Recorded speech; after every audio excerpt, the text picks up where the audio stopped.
உங்கள் சத்யா மதுரை மேலமாசி வீதி ஷோரூமின் 12ஆம் ஆண்டு துவக்க விழா மற்றும் தீபாவளி சிறப்பு தள்ளுபடி விற்பனை. ரூபாய் 20,000க்கு மேல் பொருட்கள் வாங்கும் அனைவருக்கும் தங்க நாணயம் இலவசம். இச்சலுகை அக்டோபர் 13 முதல் 18 வரை மட்டுமே.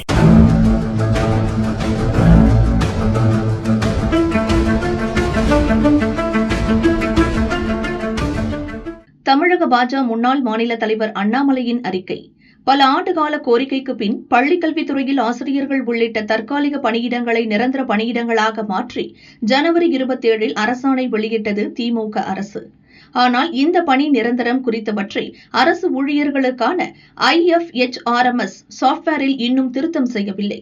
தமிழகத்தில் ஆயிரக்கணக்கான ஆசிரியர்களுக்கு IFHRMS சாப்ட்வேரில் பணியிடத்தின் தன்மை தற்காலிகம் என்றே இருப்பதால் சுமார் 2000 ஆசிரியர்கள் மற்றும் அலுவலர்களுக்கு ஜூலை, ஆகஸ்ட் மற்றும் செப்டம்பர் மாதங்களுக்கான ஊதியம் இன்னும் வழங்கப்படவில்லை.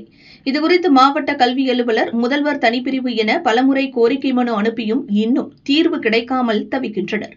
அறிவிப்புகளை வெளியிட்டுவிட்டு அவை முறையாக செயல்படுத்தப்படுகின்றனவா என சிறிதும் அக்கறையில்லாமல் கையால் ஆகாத நிலையில் இருக்கிறது திமுக அரசு.